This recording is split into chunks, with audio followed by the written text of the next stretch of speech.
Allez, pourquoi pas se faire un petit resto aux chandelles, plongé dans le noir. C'est ce qu'on va vous proposer maintenant avec notre invité.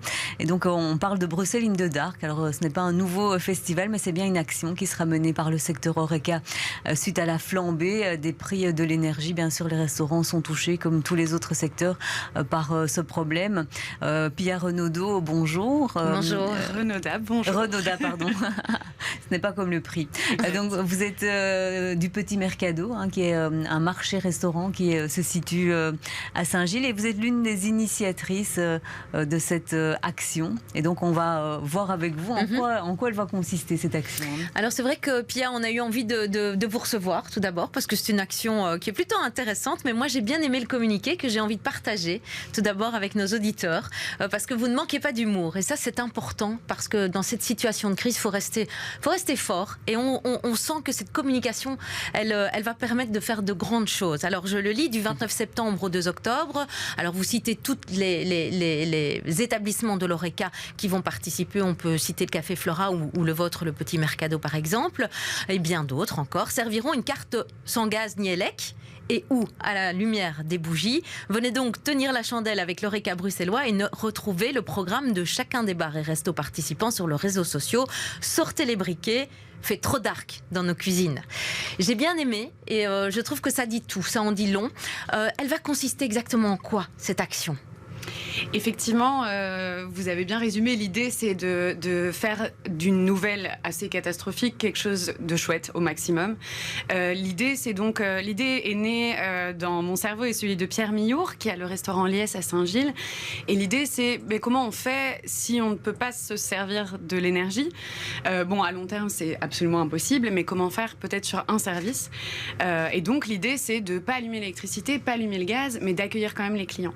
Donc, évidemment, pas de four, pas de plaque électrique, pas de lumière non plus, pas de musique. C'est très engageant, c'est un sacré challenge. Et on en a parlé assez vite à d'autres restaurateurs.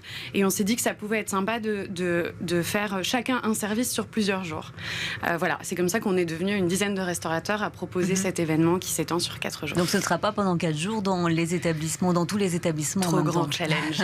Oui, c'est ça, il fallait quand même restreindre, mais peut-être donner une impulsion, d'autres actions à venir, qui sait, parce qu'il ne faut pas vous oublier l'Horeca qui a été touché quand même par le confinement, donc ce foutu Covid dont on a parlé quand même pendant 2 ans, maintenant cette crise de l'énergie.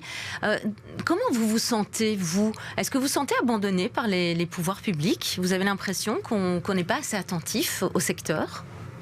Oui, effectivement, cette action, c'est une petite sonnette d'alarme. On ne demande rien de particulier, c'est pas à nous de décider ce que l'État peut ou non faire. En revanche, effectivement, c'est des années qui ont été très très compliquées pour l'Horeca et pour plein d'autres secteurs. Et en fait, il y a plein de secteurs qui dépendent de l'Horeca. C'est aussi pour ça qu'on le fait. On le fait nous et on fait ce qu'on sait faire à manger. Mais on veut aussi alerter sur tous les secteurs qui dépendent du nôtre, que ce soit les fournisseurs, les livreurs. Voilà, il y a plein de gens qui pâtissent de ça, et aussi les clients, puisque si ça continue, on sera obligé d'augmenter nos prix, et c'est quelque chose qu'on aimerait éviter aussi. Mais parlons-en des clients. Et vous avez déjà fait vos calculs en termes de facture d'énergie, donc vous savez ce que vous payez jusqu'ici, et vous avez déjà été prévenu par votre fournisseur que ça allait fortement augmenter. Dans quelle mesure ? Tout à fait. Ça a été le déclic et ça a été le début de notre discussion avec mon ami Pierre. La veille, j'ai reçu le courrier d'Engie qui passait, dans mon cas, ma facture mensuelle de 600 à 1800 euros. C'est le triple. Voilà, c'est le triple. C'est, je crois, assez général, que ce soit pour les particuliers ou les indépendants. C'est sûr que nous, c'est des chiffres qui sont assez impactants. C'est pour ça que je l'ai dit aussi. Voilà, du coup, on doit absorber ces coûts d'une façon ou d'une autre. Augmenter les prix, c'est en tout cas, dans nos cas, la dernière chose qu'on voudrait faire. Peut-être, c'est plutôt proposer des produits moins chers, donc plutôt du porc que du bœuf. On réfléchit à des solutions, mais c'est sûr que ces coûts ne peuvent pas être absorbés sans conséquence. Moi, je me suis un petit peu renseignée évidemment sur votre Petit Mercado et je comprends qu'il y a une véritable clientèle fidèle, parce qu'on y est comme un petit marché. On peut prendre une clémentine en partant vite fait au travail, on vient se poser, boire un petit verre, manger. C'est vous qui faites ça en couple, je pense. Tout à fait, je suis en cuisine et mon mari ensemble. Et ce sont des produits très très très bon, du local, donc c'est important. Donc ce sont des produits, j'imagine, qui coûtent peut-être un peu plus cher. Vous ne donnez pas n'importe quoi à votre clientèle. Ça veut dire que là aussi, il va falloir revoir un peu peut-être la carte, et donc au risque de peut-être perdre des clients qui viennent pour ça. Tout à fait. Je crois que ce qui est le plus triste dans ces crises à répétition, c'est que ça nous détourne de notre ADN. Oui, tout à fait. Avoir des pensées écologistes et sociales dans des temps de crise financière, c'est super compliqué. Et on aimerait pouvoir, au lieu de juste penser à la survie de nos établissements, faire ce pourquoi on a choisi de faire ces métiers, c'est-à-dire mettre en avant des petits producteurs, faire connaître des ingrédients à nos clients, travailler avec des gens qui travaillent proprement, la terre, qui travaillent éthiquement. Et on a envie de continuer à le faire, mais pour ça, il faut nous aider. Et votre clientèle, justement, elle a réagi comment? J'imagine que vous en avez parlé avec la clientèle de cette action, donc à partir du 29, si je ne me trompe pas, du 29 septembre. Elle réagit comment? Elle vous soutient? Oui, je crois que si cet événement prend l'ampleur qu'il prend, c'est parce qu'en fait, ça touche tout le monde. On est tous, en tant que particuliers ou indépendants, dans cette situation de crise énergétique. Et notre clientèle comprend et, je crois, nous soutient, mais dans la mesure du possible, vu qu'elle-même est victime de la crise. Une petite question, comment ça va se passer alors dans votre restaurant, par exemple, quand vous ferez ce service à la bougie, sans électricité, sans gaz, qu'est-ce que vous allez servir? Ce sera que du froid? Comment ça va se passer? Alors, on essaye de trouver des feintes. C'est vrai qu'on a envie de le jouer jusqu'au bout. Donc, par exemple, nous, on a des volets électriques aux fenêtres qu'on va décider de ne pas ouvrir, qui va créer une ambiance un peu intimiste, un peu spéciale. On va effectivement... Nous, on propose un brunch le samedi, donc on ne peut pas utiliser la machine à café. Donc, on va réfléchir à des infusions à froid de café qu'on fera la veille, donc un cold brew. Voilà, on doit feinter pour quand même servir des choses chouettes. Voilà, il y aura plein de... On va essayer de faire participer les clients aussi. Voilà, il y a plein de petites surprises. J'ai des amis qui vont utiliser des barbecues dans d'autres restaurants. Il y a des solutions, mais c'est sûr que c'est un gros challenge. Et vous avez déjà beaucoup de clients qui ont répondu présent, qui ont réservé? Oui, il reste encore quelques places, mais on a un sacré engouement et on est très content de ça.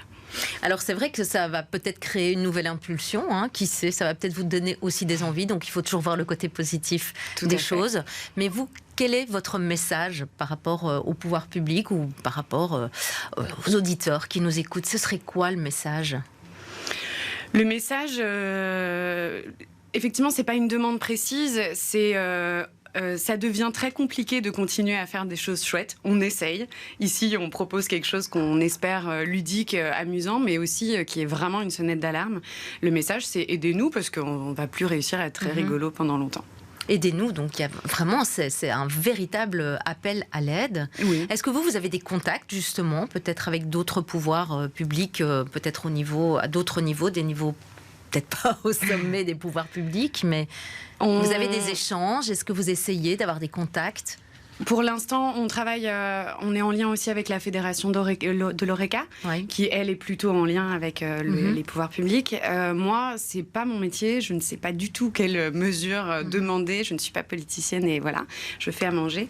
Mais voilà, c'est vrai qu'évidemment, on demande de l'aide et je pense pour notre secteur, mais plus généralement pour tout le monde.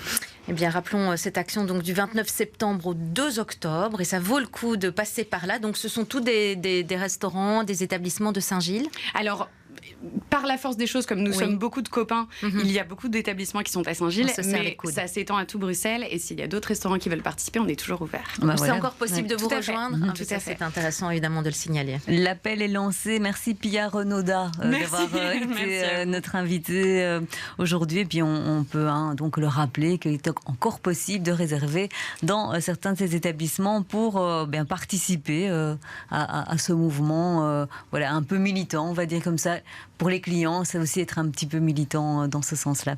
Merci. Merci à vous.